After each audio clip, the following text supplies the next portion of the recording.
Hola, en este video les voy a hablar sobre las neuronas y la glía, que son los dos tipos de células principales del tejido nervioso. Digo principales porque existe un componente vascular extenso, es decir, hay muchos vasos sanguíneos y aparte también un componente extracelular. ¿Okay? Pero ahorita nos vamos a centrar en estas células. Para que quede más clara la idea, este de aquí es un esquema del sistema nervioso. Este sistema, aquí vamos a recordar algo muy básico, este sistema está formado por el conjunto de órganos, cerebro, cerebelo, médula, nervios. Estos órganos a su vez están formados por tejido y este tejido está formado por la unión de muchas células. Entonces, los dos tipos principales de células del tejido nervioso son estas, neuronas y glía. Pero esta clasificación es una clasificación muy amplia. Digo amplia porque las neuronas, como veremos más adelante, se clasifican según la longitud de su axón, se clasifican también según la distribución de las dendritas. Todo eso lo veremos después. Y las células de la glía también son un grupo de células muy heterogéneo. Son muy diferentes de acuerdo a su estructura y función. Entonces, el objetivo con esta introducción es que quede bien claro cuáles son las diferencias entre las neuronas y la glía, para después pasar a describir a detalle cada una de estas células. Bien, entonces estos dos tipos de células están mezclados en el sistema nervioso, en el tejido nervioso. ¿Okay? Pero están siguiendo un patrón, una organización estructural. Por eso es que el cerebro es una estructura anatómica tan sofisticada. Aproximadamente existe el mismo número de neuronas y de glía. Estamos hablando de 85.000 millones de cada una. 85.000 millones de neuronas y 85.000 millones de células gliales. Algunos autores en sus libros mencionan que la cantidad de células gliales es mayor a la de las neuronas. ¿Okay? Eso ya lo dejaremos para que cada uno saque sus conclusiones. Son valores que varían, entonces no le damos mucha importancia a eso. Bien, entonces, ¿cuáles son las principales diferencias entre las neuronas y la glía? Empecemos con las neuronas. Y aquí voy a hacer un esquema muy sencillo de una neurona. Esta neurona, o célula nerviosa, está especializada en sentir, comunicar y responder. O sea, recepta información, la transmite y se conecta con otras células y con otras estructuras para que haya una respuesta. Y esto es muy comparable a cómo funciona en general el sistema nervioso. Por lo tanto, esas funciones atribuidas a la neurona hacen que esta célula, que la neurona, sea la unidad funcional del sistema nervioso. Entonces, la neurona es la unidad funcional del sistema nervioso. Se diferencia de las células gliales. Aquí voy a dibujar a una de todas las células gliales que hay. Una célula que tiene forma de estrella, que por esa razón se llama astrocito. Entonces, estas células gliales tienen dos funciones principales. ¿Sí? Primero, sostén.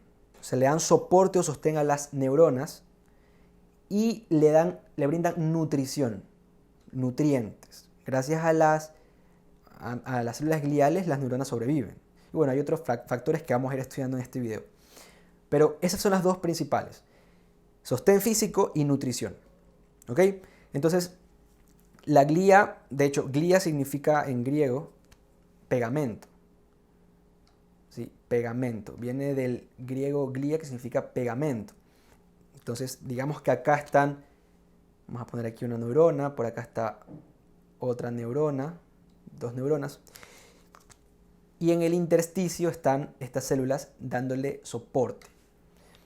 De un libro muy interesante leí algo que me gustó, una comparación que el autor hace de las neuronas y la glía. Y este autor compara a estas dos células como si fuera una galleta de chispas de chocolate.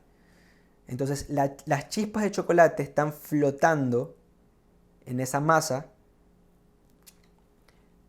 que las tiene suspendidas. Entonces, las chispas de chocolate son las neuronas y la masa está formada por estas células gliales que son como un pegamento que mantienen o rellenan estos espacios, ¿sí? Gracias a esta analogía jamás me voy a olvidar cuál es la función de la glía o cómo están distribuidas las neuronas y la glía. Bien, con esta introducción empecemos a estudiar a las neuronas. Históricamente hablando, el estudio de las neuronas fue muy complicado porque se presentaron muchos obstáculos en el camino. Y comprender y estudiar estos obstáculos nos ayudará a tener una mejor idea de la estructura y de la función de las neuronas. Entonces, el primer obstáculo que se presentó fue su pequeño tamaño. ¿Sí? Las neuronas son pequeñas. Estamos hablando de 0,01 a 0,05 milímetros. Vamos a poner acá 0,01 a 0,05 milímetros de diámetro. Estos números nunca se van a acordar, no es necesario que se lo aprendan, pero para que tengan una idea, las neuronas son de 40 a 200 veces más pequeñas que la punta de este marcador, ¿sí? Incluso de la punta de un alfiler o de un lápiz, ¿sí? Entonces, son muy pequeñas. Se tuvo que esperar hasta la creación o el desarrollo del microscopio para poder observarlas. Primer problema, primer obstáculo, se encontró la solución. El segundo obstáculo que se presentó es que el cerebro es un tejido de contextura gelatinoso. ¿Por qué representa esto un problema?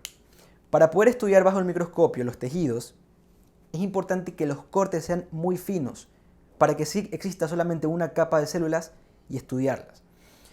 Entonces, no se podían hacer este tipo de cortes porque el tejido era muy gelatinoso. Entonces, ¿cuál fue la solución a este problema? La introducción del formaldehído, que es una sustancia que endurece los tejidos. Y aparte, bueno, ya están endurecidos los tejidos, ahora tengo que cortarlos, hacer cortes muy finos. Entonces se desarrolló un aparato, una máquina, que se llama, más o menos es así, que se llama micrótomo. Micrótomo.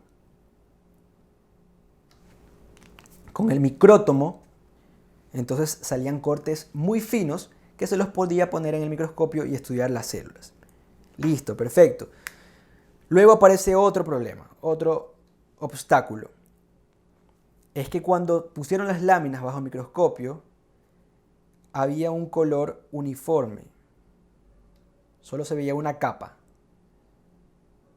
¿Sí? Una capa de color crema uniforme. No se veían las células. Se tenían que teñir las células, cada una de las células o las células que se van a estudiar para observarlas en el microscopio y diferenciarlas del resto de estructuras. Si no, sería solamente una masa homogénea.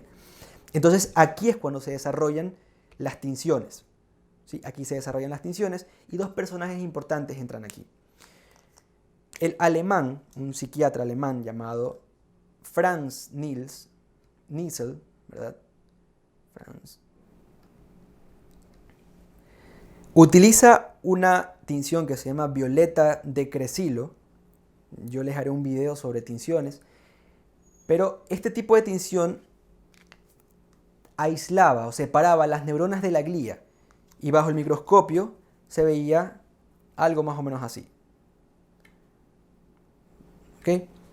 Entonces, esto no parece una neurona. Solo se veía el cuerpo de la neurona.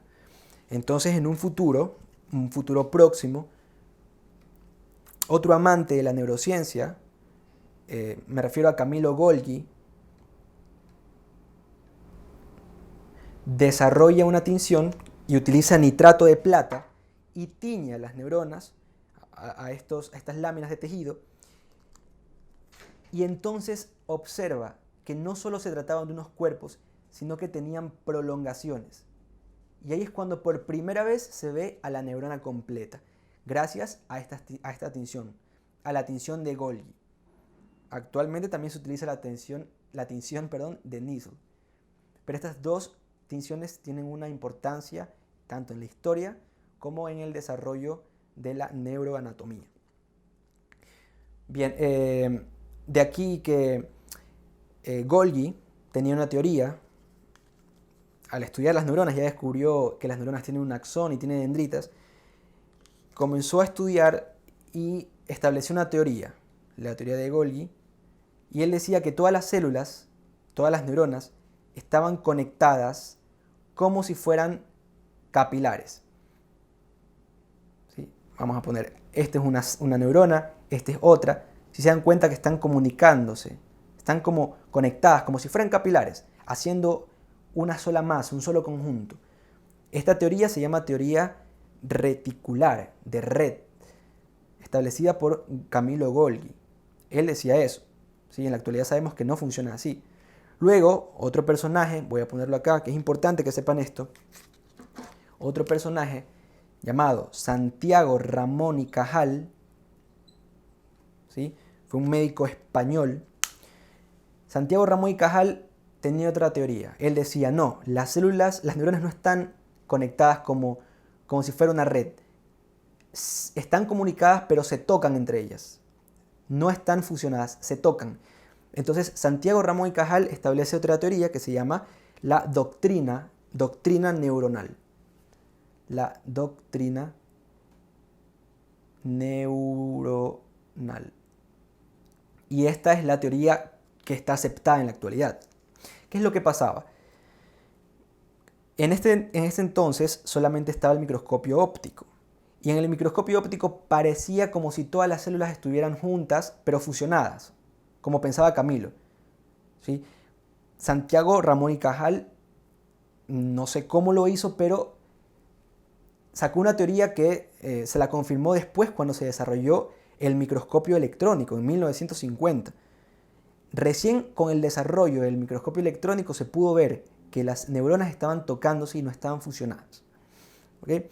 Entonces ya tenemos otros microscopios, como por ejemplo el microscopio láser, que utiliza rayos láser para, no hace falta endurecer el tejido, ¿sí? Tal vez hagamos un video para hablar de biología molecular y todo el desarrollo de los microscopios, etc. Bien, entonces ahora pasaré a estudiar ya con esta reseña histórica de cómo llegamos a tener esta neurona. Vamos a estudiar los componentes de una neurona modelo. La neurona está formada por tres estructuras básicas. ¿Sí? Tres estructuras básicas. Un cuerpo, este es el cuerpo, y a partir de ese cuerpo salen prolongaciones. Unas prolongaciones cortas y generalmente, una prolongación larga. Esto fue lo que observó Camillo Golgi. Y él hizo una interesante comparación. Dijo, a ver, entonces esta prolongación es larga, por lo tanto puede funcionar como un cable que manda información. Y estas prolongaciones son cortas, pueden funcionar como antenas para recibir la información. ¿Sí? Ya tenía una idea de cómo funciona una neurona.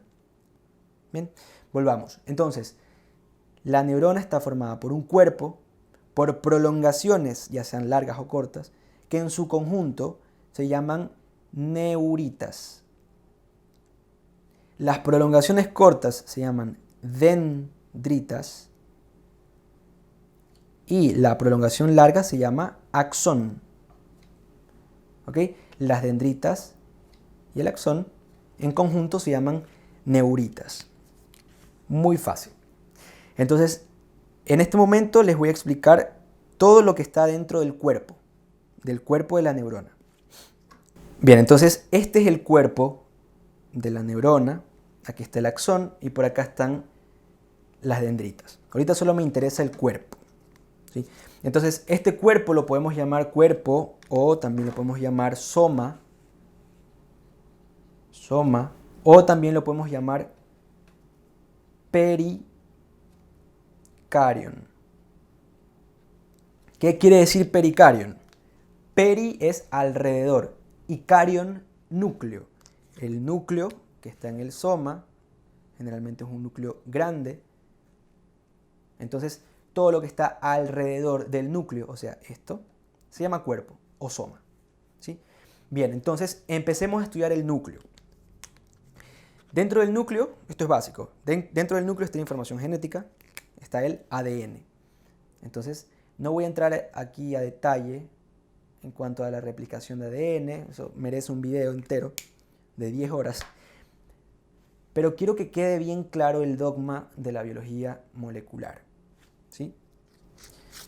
Este dogma es el siguiente: a partir del ADN, a través de un ARN mensajero, se sintetizan las proteínas. Esto tiene que quedar bien claro. O sea, la información que esté aquí del ADN establece cómo, dónde y por qué se sintetizan las proteínas. Y las proteínas son fundamentales para que la célula pueda sobrevivir. ¿Ok?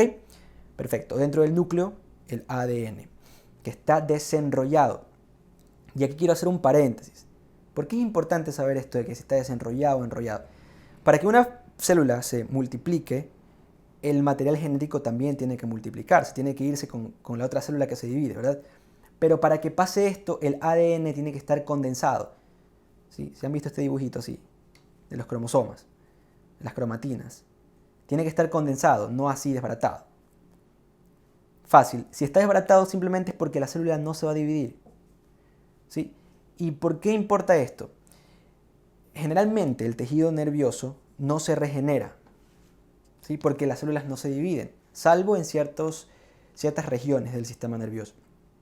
Pero en general el tejido nervioso no se regenera, por eso el ADN está todo desenrollado, eso le da al núcleo una característica homogénea en la tinción. ¿Ok? Pero bueno, entonces ADN está desenrollado y está envuelto por esta envoltura nuclear que está formada por una doble membrana, y esta envoltura está perforada, tiene poros. ¿Sí? A través de estos poros, el ARN mensajero, ¿sí?, saca la información de aquí, la lleva a una estructura acá que se llama ribosoma, y ese ribosoma comienza a sintetizar las proteínas. Es muy sencillo, ¿sí? Ahorita no vamos a complicar demasiado en esto, pero es importante que sepan este dogma. Bien, entonces, terminamos con el núcleo. Alrededor del núcleo está el citoplasma. Citoplasma. Y la fórmula es sencilla. Citoplasma es igual a orgánulos más citosol. ¿Qué quiere decir esto? Orgánulos son todos esos cuerpos que están están envueltos en membranas, que están distribuidos por todo el citoplasma, y el citosol simplemente es la parte líquida. ¿Sí? Es fácil. Entonces, si hay una mezcla de orgánulos más citosol, citoplasma. Bien, entonces este citosol es una mezcla, es una solución salina, ¿sí?, que es rica en potasio. ¿Sí? Potasio, así. ¿Ok? Es rica en potasio. Vamos ahora con los orgánulos. Los orgánulos que están en el cuerpo son los mismos orgánulos que están en todas las células, pero hay unos que son más importantes, ¿sí?, que son los que voy a mencionar ahora. Empecemos con el retículo endoplasmático rugoso. Ok, vamos a ver. Primero, retículo endoplasmático rugoso. El retículo endoplasmático rugoso consiste en un saco membranal. Aquí vamos a ponerlo así, un saco membranal que está muy cerca al núcleo. A veces las paredes están fusionadas. Retículo endoplasmático, y se llama rugoso, que aquí está la clave, porque tiene adherida a su pared estas bolitas de color negro, que es esto de acá. ¿Y qué les dije que era esto? Los ribosomas. ¿Qué hacen los ribosomas? Sintetizan proteínas. Facilísimo. Entonces el retículo endoplasmático rugoso es una estructura formada por un saco membranoso y por ribosomas, que se llama rugoso porque tiene muchas bolitas pegadas, le da una contextura rugosa, y estas bolitas son los ribosomas, que se encargan de sintetizar proteínas. ¿Ok? En las neuronas hay muchos hay mucho retículo endoplasmático rugoso, bastante. Entonces, ¿qué me quiere decir esto? Les voy dando dos pistas. La primera es que les dije que el núcleo es bien grande. Luego que hay bastante retículo endoplasmático rugoso. Quiere decir que la neurona, a diferencia de otras células, tiene una elevada síntesis proteica. Sintetiza mucha proteína, que es importante porque es una célula muy especializada. Es una de las células más importantes del cuerpo. ¿Ok? Entonces, este retículo endoplasmático rugoso se dispone formando como de forma desordenada, se ponen uno encima de otro. Entonces forman unas estructuras así que cuando este personaje, que ya lo revisamos, Nissl, utilizó su tinción, que solo teñía el cuerpo, veía que unas estructuras se teñían más fuerte. Entonces él le dijo, bueno, estos cuerpos los voy a llamar mis cuerpos, o sea, cuerpos de Nissl. Entonces estos cuerpos, ¿sí? Cuerpos de Nissl, simplemente son retículos endoplasmáticos rugosos que están apilados. ¿Sí? Voy a poner acá. Son cuerpos, cuerpos de Nissl.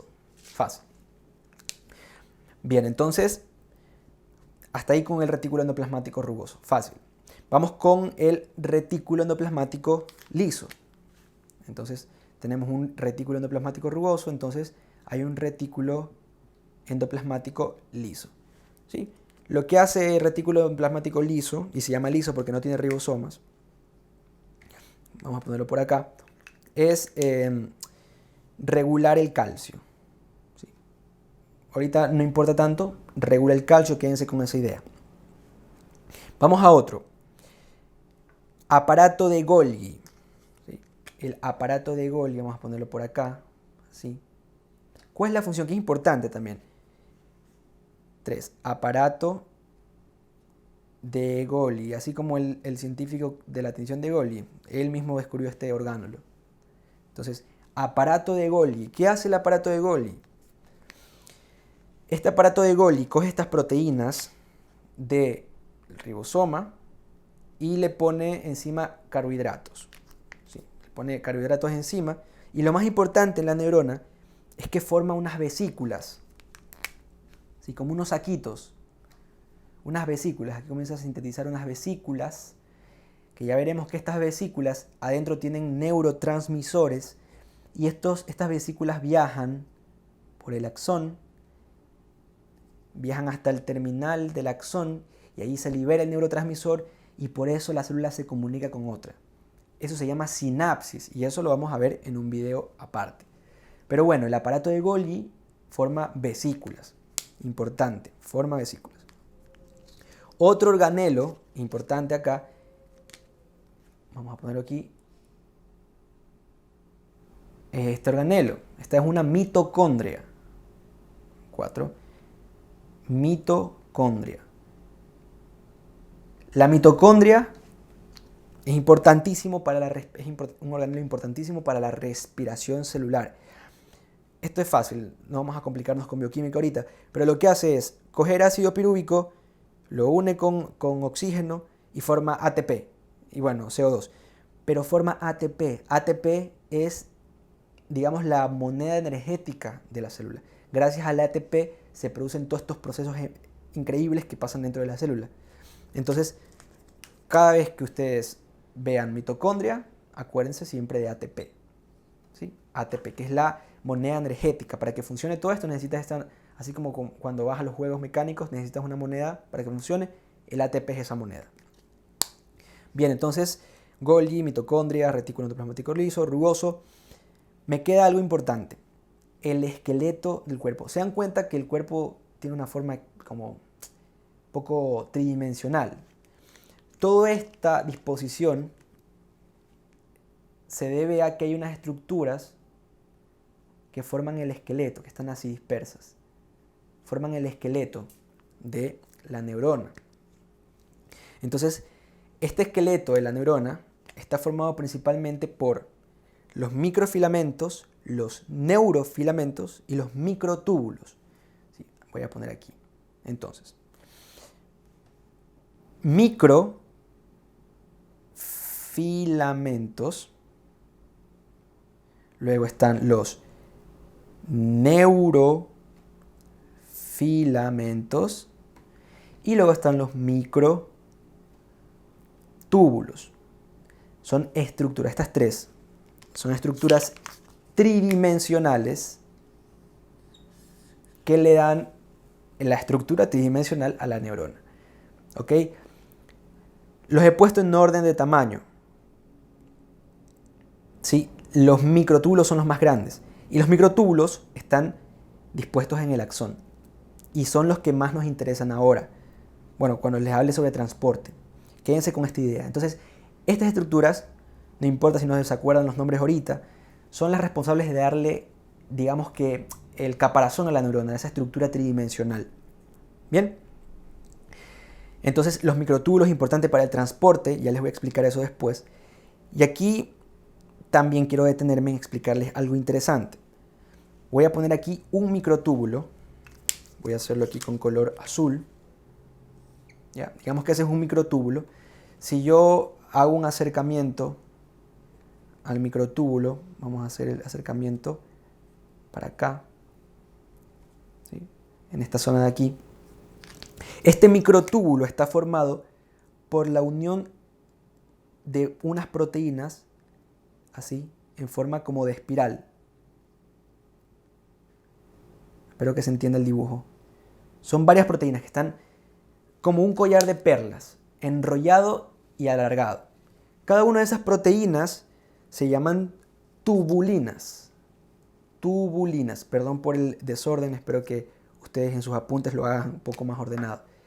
Entonces esto se llama tubulina, cada una de estas proteínas pequeñas.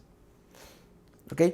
Para que estas tubulinas se ordenen en ese sentido, así alargado, necesitan de unas proteínas que se distribuyen de esta forma para mantener ese orden. ¿Okay? Estas proteínas, el nombre es facilísimo. Estas proteínas, voy a borrar esto.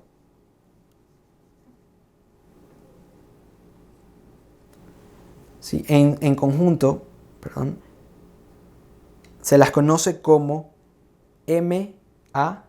¿Qué quiere decir esto? Proteínas asociadas a microtúbulos, pero está en inglés, ¿ok? Proteínas asociadas a microtúbulos. Estoy estudiando ahorita los microtúbulos. Una de esas proteínas asociadas a microtúbulos que ayuda a que estas proteínas tubulinas queden en orden es una proteína muy conocida llamada tau. ¿Ya le suena algo esto? ¿Todavía no? Ok. Entonces, la proteína llamada tau regula la polimerización o el orden de la tubulina. Y lo que pasa es que cuando hay una mutación en esta proteína, no cumple su función de quedarse aquí en el microtúbulo, sino lo que hace es se despega. ¿Ok? Entonces imagínate que aquí está unida y se comienza a despegar. ¿Y a dónde se va? Al cuerpo. Y se comienza a acumular en el cuerpo. ¿Cuál es el resultado de esto? En el cuerpo de la neurona. El resultado es que la neurona se daña y se produzca una enfermedad conocida como Alzheimer. ¿Ok? Ahorita les estoy dando un concepto muy general sobre la enfermedad de Alzheimer. Se produce por una mutación de la proteína tau que se sale de los microtúbulos y se acumula en el cuerpo y daña la neurona. Bien. Ok, entonces, listo con el cuerpo, pasemos a estudiar ahorita a las dendritas. Bien, las dendritas son prolongaciones receptoras. Golgi las comparaba como antenas. ¿Sí? Antenas de algún artefacto, porque recibían o captaban información y estaba en lo correcto. Eso hacen las dendritas. Son prolongaciones receptoras que receptan información y la pasan a través del axón para producir una respuesta. ¿Okay? El término dendrita viene del griego dendrón, ¿sí? Del griego dendrón, que significa árbol. Porque las dendritas se distribuyen como si fueran las ramas de un árbol. Y el objetivo de esto es hacer que aumente la superficie receptora de la neurona, para que hayan múltiples sinapsis y la información llegue más rápido.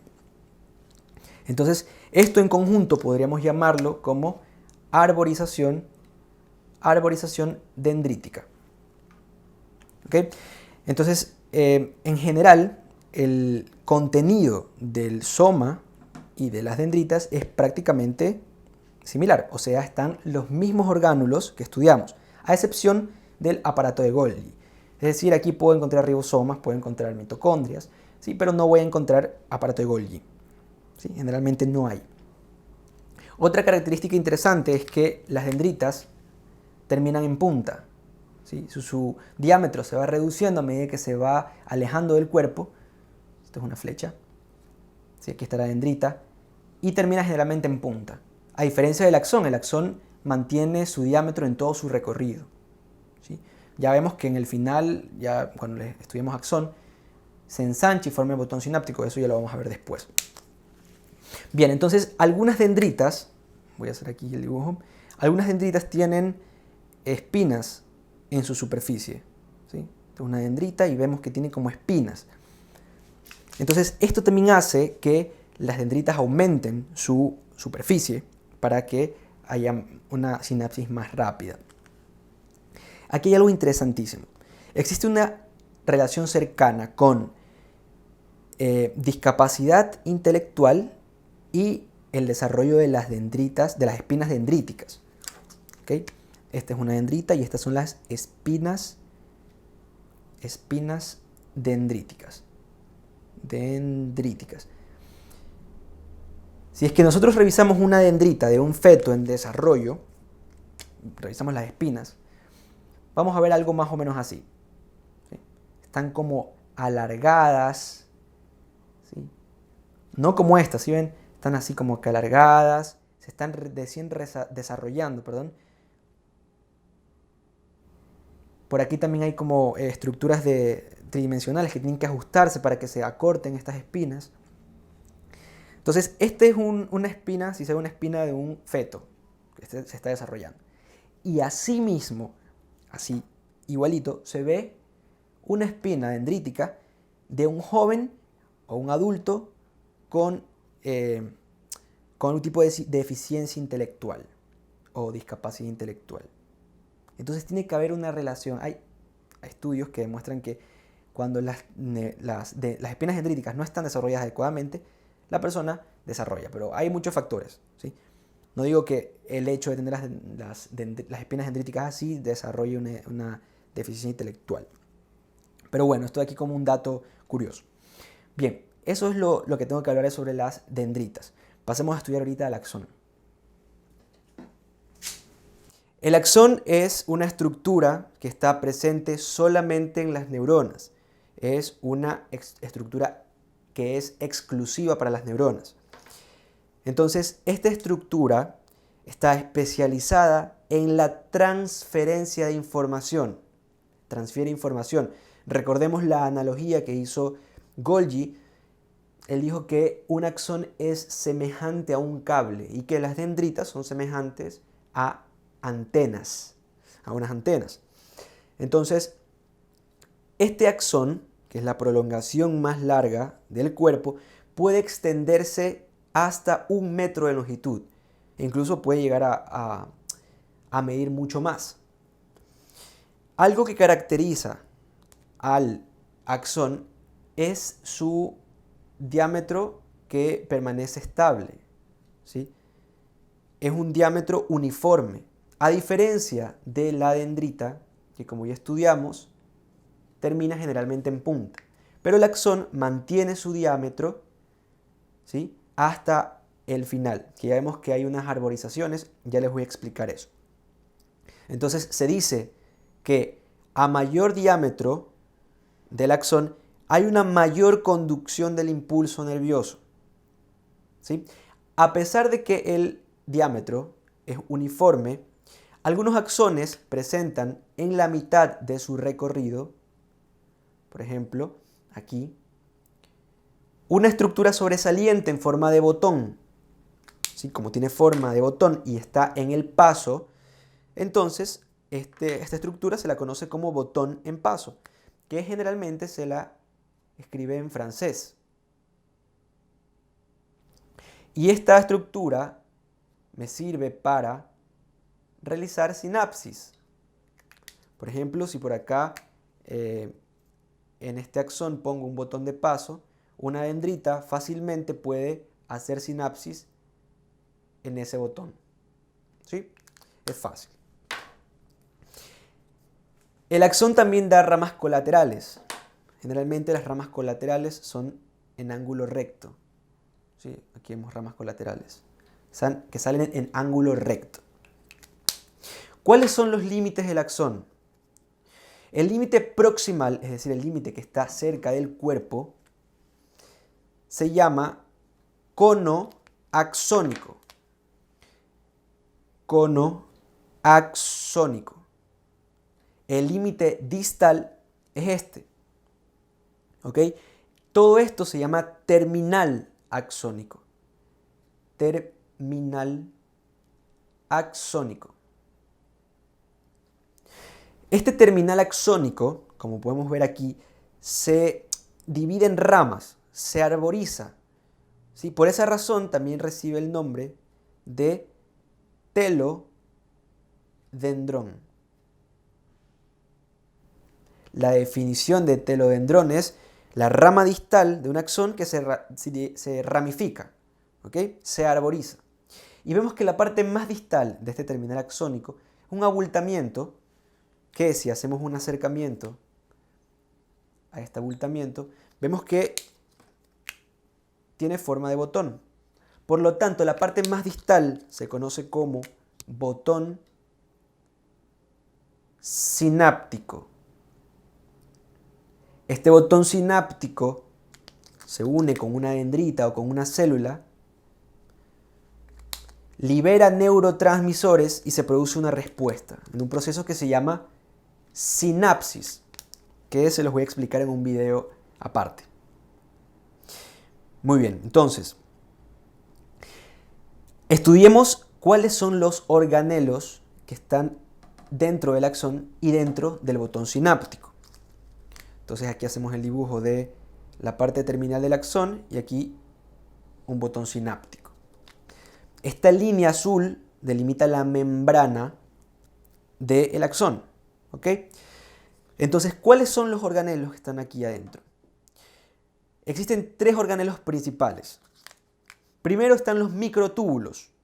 Aquí voy a poner dos microtúbulos. Ya los estudiamos a los microtúbulos. Vimos que están formados por unas estructuras que están dispuestas como un collar de perlas que se llaman tubulinas, ¿sí? De esta forma. Entonces, estos microtúbulos ya veremos después que nos sirven para el transporte, un transporte rápido, ya les voy a hablar de eso.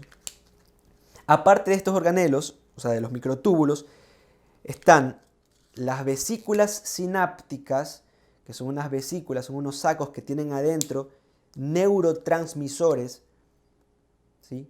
Neurotransmisores que estas sustancias me ayudan a que haya una comunicación, la sinapsis. Ya lo veremos después. Entonces, microtúbulos, vesículas sinápticas y otro organelo importantísimo, que es este de acá, que se llama mitocondria, que está tanto en el axón como en el botón sináptico. Pero los microtúbulos no llegan al botón sináptico y eso es importante. Bien, entonces, ¿cuál es la función de la mitocondria? Generar esa moneda de ATP, esa moneda energética, para que se produzcan muchos procesos. Y aquí quédense con la idea de que es importantísimo que la mitocondria genere ATP en relación con los microtúbulos. Ya vamos a retomar eso.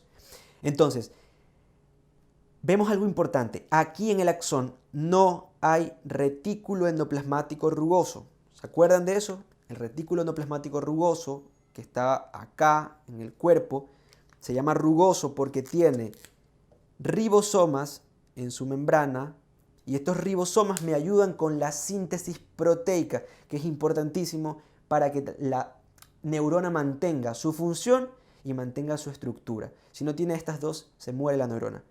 Entonces, ¿se acuerdan que les dije que este límite es la membrana del axón y del botón sináptico? Esta membrana está compuesta por proteínas, por lípidos y demás. Entonces, esas proteínas tienen que llegar del soma, porque aquí se sintetizan, hasta el axón. ¿Cómo lo hacen? Se tienen que transportar. Y hay dos tipos de transporte aquí. Un transporte lento, ¿sí? Y un transporte rápido. Ahorita les voy a explicar el lento. El transporte lento es un tipo de transporte que se da en el citoplasma del axón, este citoplasma, que se llama axoplasma. El citoplasma del axón se llama axoplasma. Este tipo de transporte entonces se llama transporte axoplasmático. Transporte axoplasmático, es un transporte lento porque las moléculas, las proteínas y las moléculas viajan en el citoplasma de manera libre, pero es lento. Estamos hablando de 0,1 a 3 milímetros por día.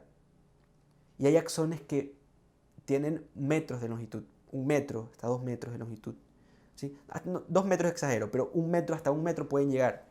Entonces necesitamos un transporte rápido, que ya se los explico. Aprovecho para mencionar la intervención de dos científicos que hicieron un aporte interesante. El primero es Paul Waller. Voy a poner aquí el apellido. Waller.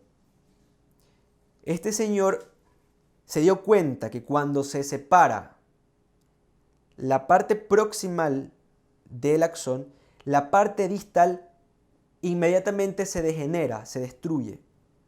¿Sí? Con esto confirmamos de que las proteínas que están en el axón deben pasar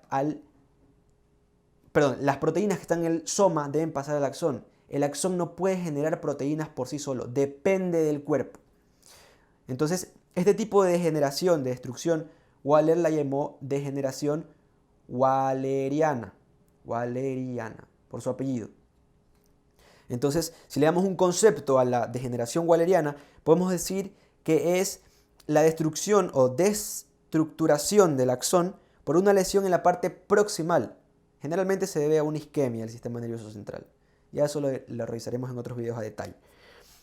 Bien, otro científico fue Paul Weiss. Él utilizó un hilo microscópico para atar una región del axón. Esto es un hilo microscópico, muy fino. Después de un tiempo se dio cuenta que la parte proximal comenzaba a ensancharse. Entonces él lo comparó como una manguera. Dijo, bueno, entonces el citoplasma comienza a llevar todas las moléculas hacia la parte distal y como tengo interrumpido eso, todas esas moléculas están acumuladas aquí. Entonces, dos aportes interesantes para comprender mejor de qué se trata el transporte axonal, que se divide en un transporte rápido, que ya lo vamos a ver, y uno lento, que se llama transporte axoplasmático, que consiste en el movimiento de las moléculas a través del citoplasma. ¿Ok? A continuación les explico el transporte rápido. La primera idea del transporte rápido es que es un mecanismo bidireccional. Tiene dos direcciones. ¿Cuáles son esas dos direcciones?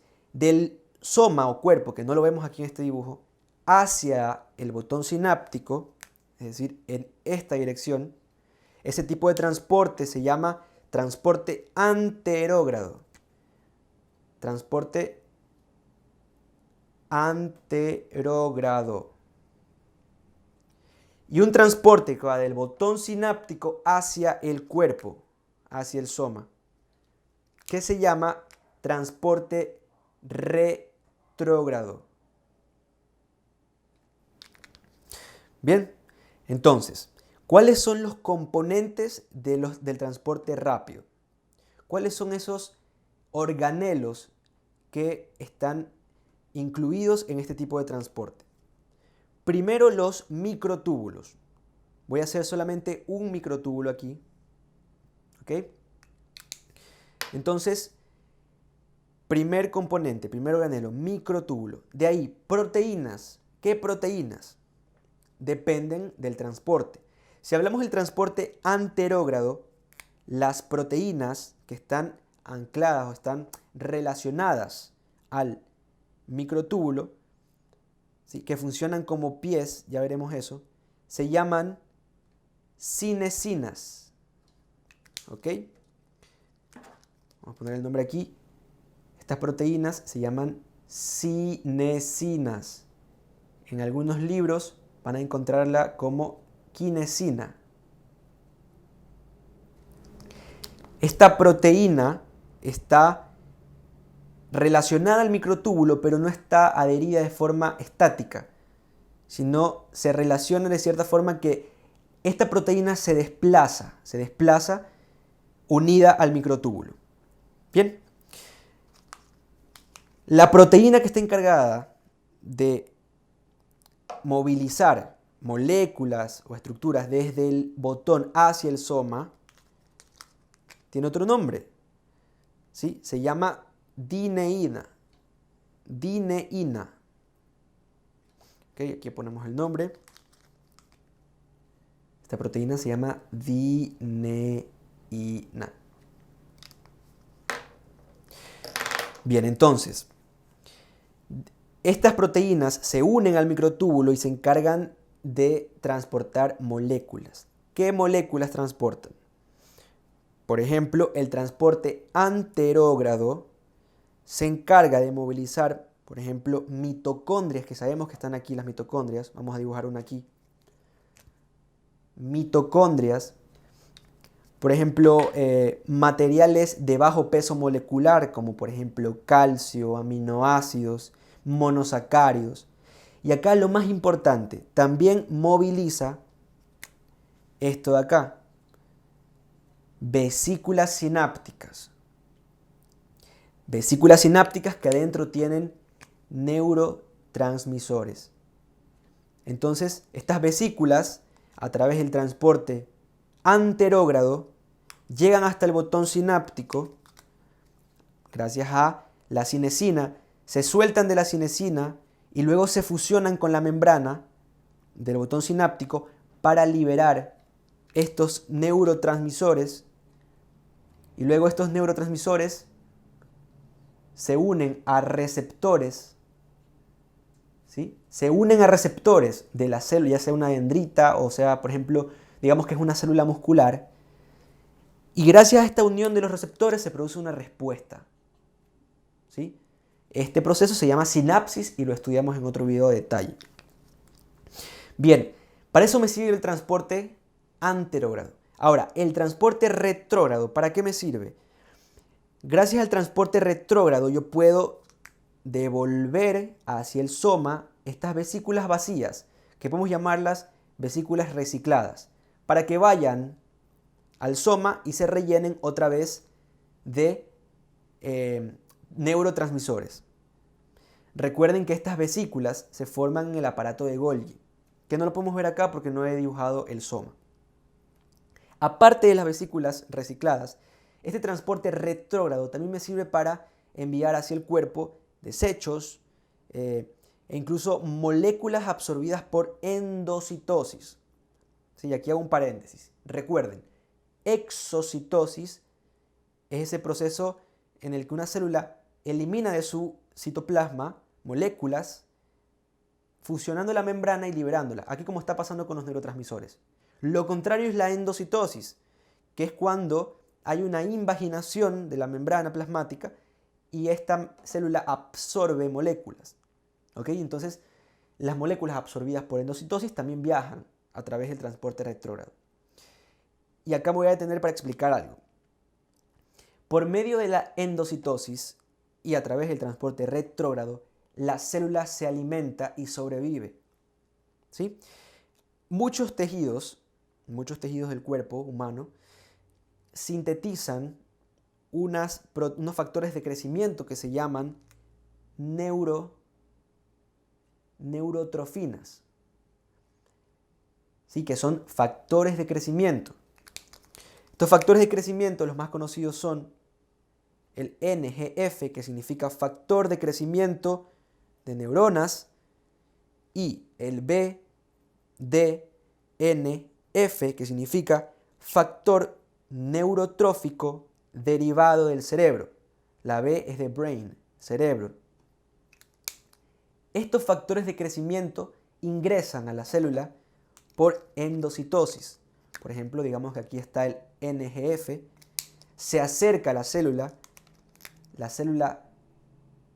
produce una invaginación de su membrana, ¿sí? Forma una vesícula y esta vesícula con el factor de crecimiento se une acá a este tipo de transporte y así llega al cuerpo y se sintetizan proteínas y demás para que la célula sobreviva. Bien, todo esto se basa en experimentos que se hicieron hace mucho tiempo en los que se demostraba que las neuronas se morían en ausencia del tejido inervado. Por ejemplo, aquí tenemos una neurona que está inervando un músculo, yo quito el músculo y esta neurona se muere. ¿Por qué? Porque no está absorbiendo estas neurotrofinas que son importantes. Bien, ¿qué más? Entonces ya vimos que a través del transporte retrógrado se envían al cuerpo vesículas recicladas, desechos, moléculas absorbidas por endocitosis. Todo esto es bueno para la célula, pero también absorbe cosas malas. Por ejemplo, toxinas como toxinas bacterianas. Una de ellas, por ejemplo, la toxina de una bacteria que se llama Clostridium tetani, que es una toxina que produce una enfermedad llamada tétano. ¿Ok? Metales tóxicos como el plomo, virus, por ejemplo, como el virus de la rabia. ¿Ok? Entonces, digamos que esto es un músculo de un niño y ese niño está jugando en el parque y un perro con rabia lo muerde. Entonces, este virus, vamos a hacerlo con color verde aquí, está en el músculo y comienza a replicarse. Luego se une un receptor aquí, un receptor que se llama receptor de acetilcolina. ¿Ok? Luego de eso, a través del transporte retrógrado por endocitosis ingresa a la neurona y la infecta por el transporte retrógrado. Comienza a infectar las células, llega al sistema nervioso central y luego por una difusión centrífuga llega a las glándulas salivales. Y es posible que a través de una mordida se contagie otra vez, se transmite el virus. Esto no se ve en seres humanos, pero esa es la fisiopatología. ¿Ok? Entonces, lo interesante acá, un dato interesante de la rabia, de esta enfermedad, es que se produce algo conocido como hidrofobia. Hidrofobia, que es el miedo al agua. ¿Sí? Literalmente significa miedo al agua. Estos pacientes que tienen el virus unido a los receptores experimentan espasmos dolorosos de los músculos que intervienen en la deglución. ¿Ok? Entonces, experimentan eso y ya rechazan el agua porque no quieren volver a experimentarlo. Entonces, estos espasmos, estas contracciones se producen porque en estos receptores de acetilcolina está el virus. Entonces, este virus está como aplastando ese botón que activa el músculo y hay espasmos dolorosos. ¿Sí? Por eso se produce la hidrofobia en la rabia. Bueno, entonces, aquí expliqué cómo se produce el transporte rápido. Sabemos ya las proteínas que intervienen. Aquí les estoy dando los datos más fundamentales. Bien, ahora pasaré a explicarles la clasificación de las neuronas para luego pasar a hablar sobre la neuroglía. Las neuronas se clasifican según el número de neuritas. Recuerden que al decir neuritas me refiero al axón o a las dendritas. Se clasifican de acuerdo al número de neuritas y también de acuerdo a la longitud del axón. Bien, de acuerdo al número de neuritas y también a la longitud del axón. Bien, de acuerdo al número de neuritas, están las células o las neuronas pseudo unipolares. ¿Qué quiere decir esto? Pseudo es que parece, o digamos, son falsas unipolares. ¿Ok? ¿Cuáles son estas verdaderas unipolares? Las células unipolares, las neuronas unipolares, solamente tienen una prolongación que emerge de un cuerpo. ¿Sí? Estas células están en los ganglios de los invertebrados. Por lo tanto, los seres humanos no tienen verdaderas células unipolares. Por eso se llaman pseudo-unipolares, porque parece o son falsas unipolares. ¿Y por qué esto de falso? Porque esto que parece una prolongación única, en realidad es la fusión de una dendrita con un axón. Entonces aquí se recepta la información, llega al cuerpo y luego sale por el axón. ¿Dónde vemos este tipo de neuronas? Este tipo de neuronas están en el ganglio de la raíz dorsal. En el video de médula espinal explico qué es el ganglio de la raíz dorsal, ¿sí? Aquí voy a hablar a breves rasgos de esto. El ganglio de raíz dorsal recepta información sensitiva, llega al cuerpo y luego ingresa a la médula espinal, ¿ok? Y ahí llega al cerebro para identificar esa sensación. Entonces, aquí está la médula y acá está el ganglio de la raíz dorsal. Este ganglio de la raíz dorsal tiene este tipo de células, que se llaman pseudonipolares. Listo. Luego, están las células bipolares. Bipolares, entonces, dos prolongaciones. Es decir, tienen un cuerpo y dos prolongaciones. Tienen un axón una dendrita y un axón. ¿Dónde encontramos este tipo de células? Este tipo de células son infrecuentes. ¿Sí? Son neuronas infrecuentes. Están repartidas en los receptores de los sentidos especiales. Es decir, en el sentido del gusto, olfato y vista. Luego están las neuronas multipolares. Son neuronas que tienen múltiples, o sea, dos o más prolongaciones. Perdón, dos o más dendritas. La regla es, las multipolares tienen un axón y dos o más dendritas. Entonces aquí está la neurona modelo que hemos estado dibujando. Si tiene varias dendritas y un axón. La mayor parte de las neuronas del sistema nervioso son neuronas multipolares. ¿Ok? La mayor parte de las neuronas multipolares son las motoneuronas y las interneuronas.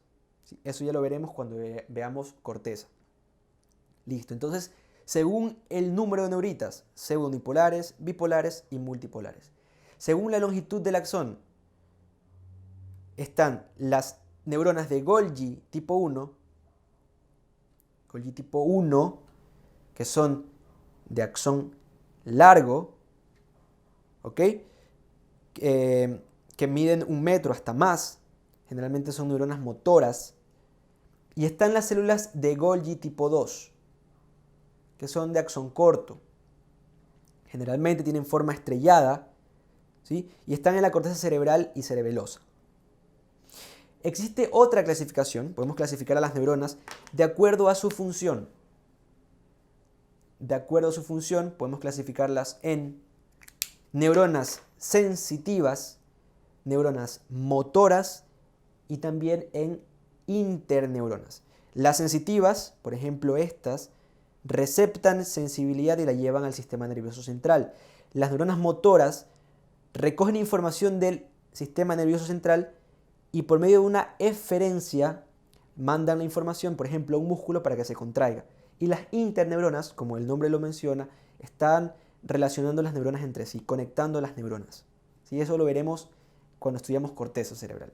Pero esta es la clasificación, la principal clasificación de las neuronas. Bien, a continuación empecemos con el estudio de las células neurogliales, de la glía. Bien, recordemos lo que les había mencionado sobre la glía.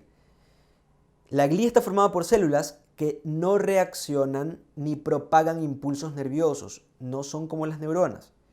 Estas células se encargan del sostén físico y de la nutrición. Y recuerden que les hice una comparación, que la saqué de un libro, de la glía en relación a las neuronas, y este autor comparaba a estas células con una galleta de chocolate, de chispas de chocolate.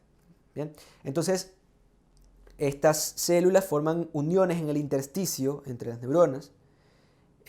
Recuerden que glía significa pegamento. ¿Ok? Y hay un dato interesante aquí. Las células, bueno, lo único que se parecen a las neuronas es que tienen el mismo origen embrionario. Tanto la glía como las neuronas provienen del neuroectodermo, a excepción de un tipo de glía que se llama microglia, que deriva del mesodermo. ¿Sí? Tengan esa idea presente. Entonces, la glía está formada por un grupo heterogéneo de células, las primeras células que vamos a estudiar son los astrocitos. ¿Sí? Su nombre me indica la morfología de esta célula. Son unas células que tienen forma de estrella. Tienen prolongaciones,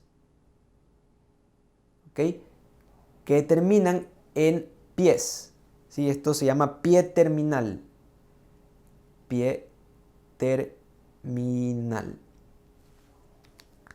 Estas células se encuentran solamente en el sistema nervioso central y lo que caracteriza a esta célula es la presencia de una proteína en su soma o en su cuerpo que se llama proteína gliofibrilar ácida.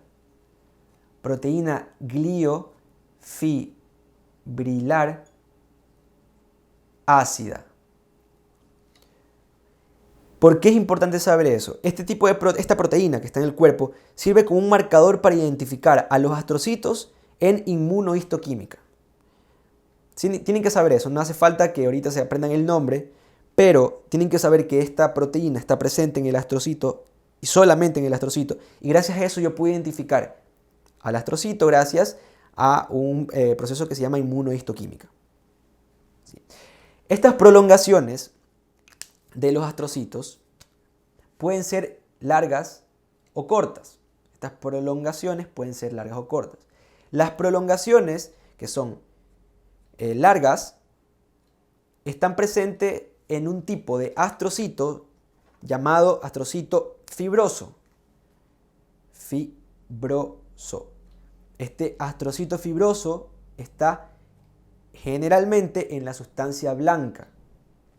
Luego, estas prolongaciones que son cortas están presentes en los astrocitos llamados astrocitos protoplasmáticos.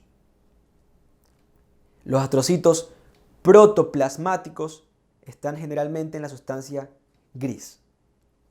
¿Sí? Muy bien, entonces, ¿cuáles son las funciones principales del astrocito? Veamos. La principal función, la principal de todas las funciones, la principal es rellenar los espacios entre las sinapsis. Por ejemplo, aquí vamos a poner un botón sináptico, acá hay otro botón sináptico y acá están, digamos, dendritas. Y aquí se produce liberación de neurotransmisores. ¿Ok? Hay liberación de neurotransmisores. Pero vamos a cambiar el color a estos neurotransmisores acá. Ok, vamos a poner acá estos neurotransmisores de color azul.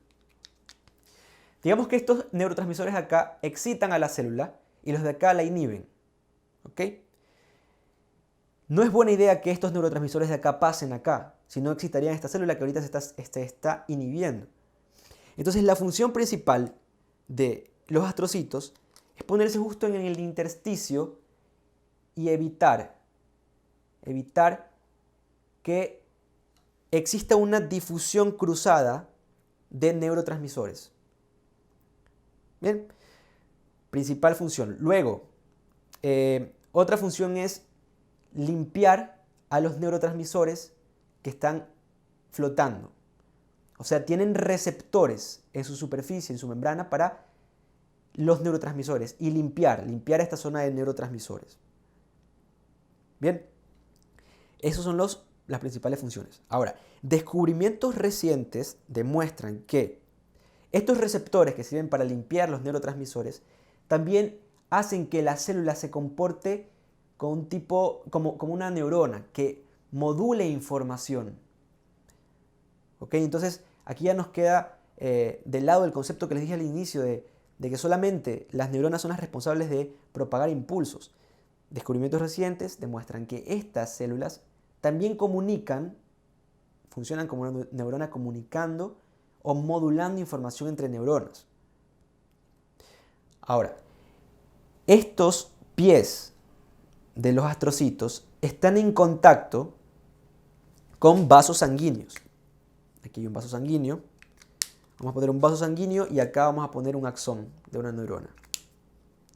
Entonces, este astrocito está en contacto con el vaso sanguíneo, con la neurona, ¿sí?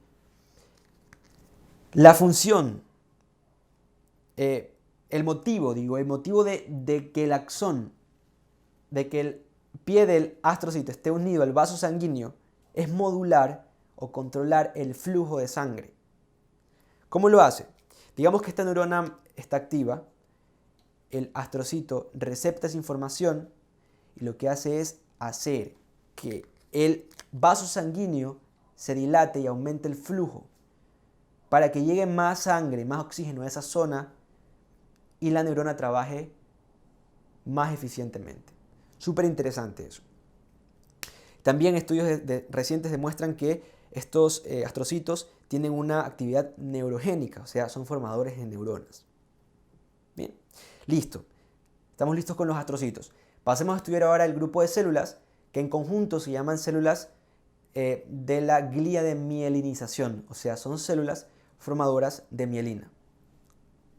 La glía de mielinización está formada por dos tipos de células.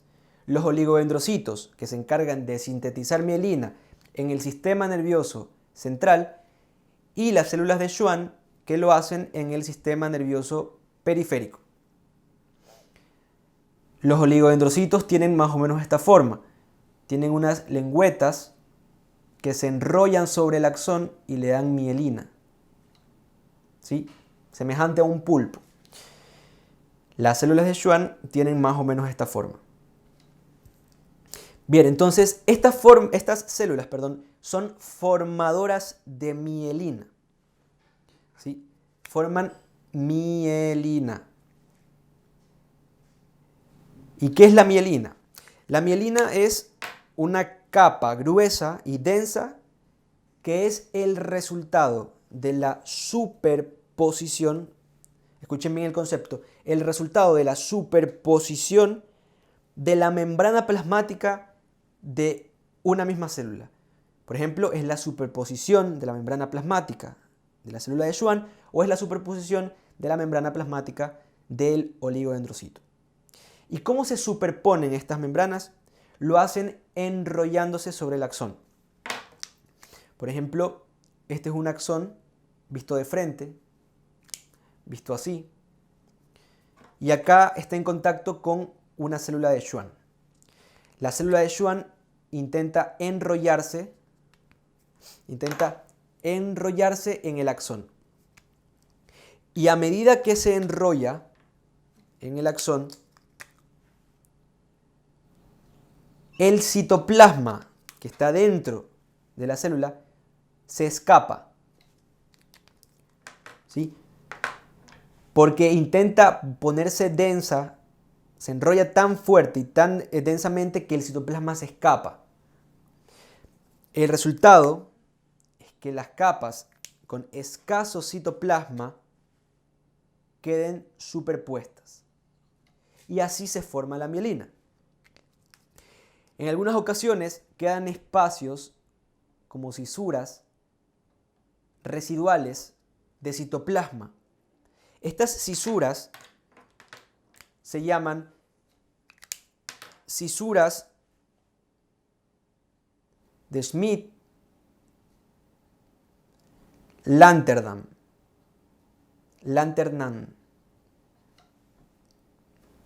Bien, entonces aquí esquematicé el enrollamiento que hace la célula de Schwann y también este tipo de enrollamiento lo hacen las lengüetas, pero no el cuerpo, solo las lengüetas del oligodendrocito. ¿Ok? Entonces, ¿cuál es la principal diferencia entre estas dos células? La principal es su morfología. Esta célula es muy diferente a esta. La segunda diferencia, la célula de Schwann sintetiza mielina en el sistema nervioso central la célula de Schwann sintetiza mielina en el sistema nervioso periférico y la célula del oligodendrocito lo hace en el sistema nervioso central. Segunda diferencia. La tercera diferencia es que el oligodendrocito, por tener muchas lengüetas, puede darle mielina a varios axones. Por ejemplo, aquí hay un axón, acá hay otro axón. En cambio, la célula de Schwann se encarga de un axón. Es decir, una célula de Schwann entera se encarga de un solo axón. Pero hemos visto, bueno, por supuesto es que hay axones con varias células de Schwann, pero una sola célula de Schwann se encarga de un axón. En cambio, un oligodendrocito puede darle mielina hasta 50 axones, por esas lengüetas que tiene. Bien, entonces, si ponemos aquí un axón y aquí esquematizamos las células de Schwann que están enrollándose, dándole mielina al axón, ¿sí? O podemos poner acá otro axón y ponemos aquí a un oligodendrocito con sus lengüetas, dándole mielina al axón. Vemos que hay espacios, estos espacios, ¿se ven aquí? Son espacios que están relativamente desnudos, son espacios desnudos. Estos espacios se llaman nodos de Ranvier, pero no están totalmente desnudos. Por ejemplo, este es un axón. De aquí para arriba es el sistema nervioso central. Entonces aquí ponemos las lengüetas del oligodendrocito y este es el espacio desnudo. Digo que no está totalmente desnudo porque este espacio es ocupado por un pie del astrocito. Recuerden que el astrocito es una célula de la glía que está solamente en el sistema nervioso central. ¿Qué sucede en el sistema nervioso periférico? Aquí están las vueltas de la célula de Schwann, pero en este espacio la membrana de la célula de Schwann se interdigita. ¿Sí? No está totalmente desnudo el espacio. Cuando les explique sinapsis veremos cuál es la importancia de los nodos de Ranvier que sirven como para que el impulso salte y vaya más rápido. Los axones con mielina son axones rápidos que llevan el impulso nervioso de una forma rápida. Bien, para concluir con esta gliamielinización, existen proteínas que se encargan de sujetar estas vueltas que da la mielina alrededor del axón, que da la membrana plasmática de cualquiera de estas dos células alrededor del axón. ¿Sí? Y estas proteínas tienen nombres de acuerdo al sistema nervioso. Digamos que estas proteínas están, si hablamos por ejemplo de la célula de Schwann, aquí está el axón, esta célula de Schwann da el primer giro, ¿verdad? Y aquí tiene que unirse, tiene que amarrarse para que no se salga la mielina que se está formando. Entonces hay proteínas. Hay una proteína que está tanto en la célula de Schwann como en el oligodendrocito, que se llama proteína básica de mielina, ¿sí? Que es una proteína que está por acá. ¿Sí? Está tanto en la célula de Schwann como en el oligodendrocito. De ahí, hay una proteína que solamente está en la célula de Schwann que se llama proteína 0 de mielina, que tiene un dominio intracelular y extracelular. Y lo que hace es como unir a esta membrana plasmática. Esta proteína se llama proteína 0 de mielina. ¿Ok? Y hay una proteína que es exclusiva del oligodendrocito que se llama proteína proteolipídica. Proteína proteolipídica. ¿Sí? Entonces, proteína básica de mielina está en el sistema nervioso central y periférico. Proteína 0 de mielina solamente en el sistema nervioso periférico. La proteína 0 de mielina está solamente en el sistema nervioso periférico. Y la proteína proteolipídica está en el sistema nervioso central, es decir, en las células de Schwann. Estas proteínas son proteínas estructurales de mielina, pero hay unas proteínas que son los verdaderos anclajes de esta membrana para que no se desbarate. Estas proteínas están así, uniendo todas estas vueltas para que la mielina no se desbarate. Estas proteínas podemos llamarlas uniones GAP. Uniones GAP. GAP. O también se llaman uniones comunicantes. O uniones o nexus también se llaman. Entonces, una de estas uniones, voy a tomar como ejemplo para explicar una enfermedad, es la conexina 32. Conexina 32. Se escribe CX32, que es un tipo de unión GAP. ¿Ok? La mutación de esta proteína, del gen que codifica esta proteína, produce una enfermedad conocida como enfermedad de Charcot-Marie-Tooth, que es una enfermedad desmielinizante. ¿Por qué es desmielinizante? Porque la mielina no se puede quedar enrollada y se desbarata, porque hay una mutación en esta proteína, que es una unión gap que ayuda a que se sujete. ¿Sí? Esta enfermedad se caracteriza por desmielinizar, es una polineuropatía desmielinizante, le quita la mielina a los axones del sistema nervioso periférico, ¿sí? Esta proteína está solamente en las células de Schwann, ¿ok? Entonces desmieliniza el sistema nervioso, los axones del sistema nervioso periférico, los axones de los miembros inferiores. Es una enfermedad hereditaria que le da generalmente a las mujeres y produce debilidad de los miembros inferiores. ¿Sí? Hay también atrofia, o sea, pérdida del tejido muscular. ¿Ok? Bien.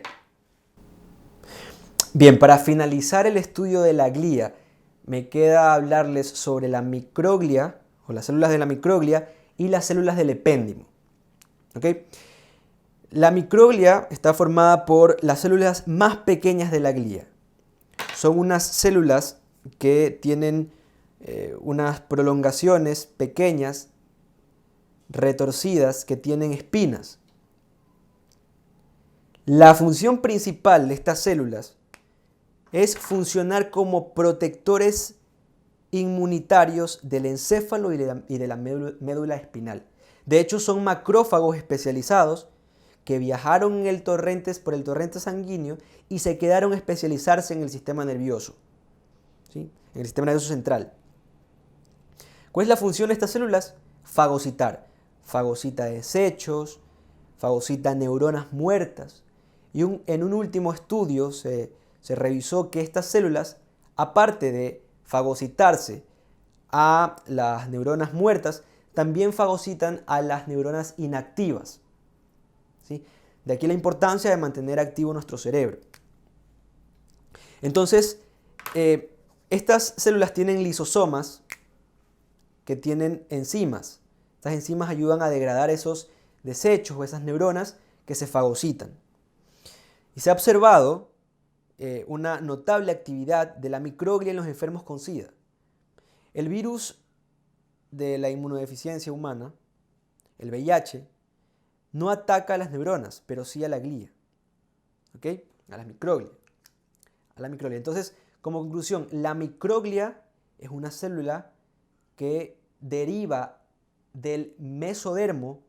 Recuerden que es el único tipo celular que deriva del mesodermo. De ahí el resto de la glía y las neuronas derivan del neuroectodermo. Entonces, estas células son protectores inmunitarios, son células inmunitarias que derivan del mesodermo junto con el linaje de células sanguíneas. ¿Quedó claro? Entonces, por último, el epéndimo. El epéndimo está formado por un epitelio cúbico simple que tiene cilios y microvellosidades. ¿Ok? Y este epéndimo está dividido en 3 células. Las células ependimarias, que son células que están tapizando los ventrículos y el conducto central de la médula espinal, o conducto ependimario, por eso se llama así. Luego están los tanicitos, que son células del epéndimo que tienen unas prolongaciones en la parte basal. Estas prolongaciones están en contacto con vasos sanguíneos. ¿Ok? Entonces, los tanicitos están en el piso del tercer ventrículo por encima de la hipófisis. Por ejemplo, acá está el cuerpo calloso, quiasma óptico, y acá está la hipófisis. Todo esto es el tercer ventrículo, tálamo, acá está el hipotálamo, y este es el piso del tercer ventrículo. aquí, recubriendo a forma de como una mucosa que recubre el ventrículo, están los tanicitos. Entonces, esta sería la luz. Aquí hay líquido cefalorraquídeo y acá está la sangre. ¿Ok? Estos capilares se comunican con la hipófisis. Los tanicitos sirven para comunicar las sustancias que están en el líquido cefalorraquídeo con la hipófisis. Esa es la principal función de los tanicitos. Luego están las células epiteliales de los plexos coroideos. Los plexos coroideos son vasos que están invaginados en los ventrículos y la función de estos vasos es generar o producir líquido cefalorraquídeo. En los plexos coroideos se produce el líquido cefalorraquídeo. ¿Ok? Y esto se da más o menos así. Aquí está este epitelio, ¿verdad?, del epéndimo. Aquí está un capilar fenestrado, o sea, tiene orificios. Y aquí está el tejido conjuntivo o conectivo. Por fuerza hidrostática se escapa el líquido, el plasma, llega a la célula y aquí hay unas bombas que se llaman bomba sodio-potasio ATPasa. Esta bomba bota sodio para que el agua que está aquí adentro siga el sodio y así se produzca líquido cefalorraquídeo. ¿Ok? Son unas células especializadas, las células de los plexos coroideos, que tienen estas bombas que se llaman bombas de sodio-potasio. Bien, entonces estos son los tres principales tipos de células del epéndimo. Listo, hasta aquí el video, espero que haya sido muy útil. Si tienen alguna duda, por favor déjenme en los comentarios. Gracias por su tiempo, hasta la próxima.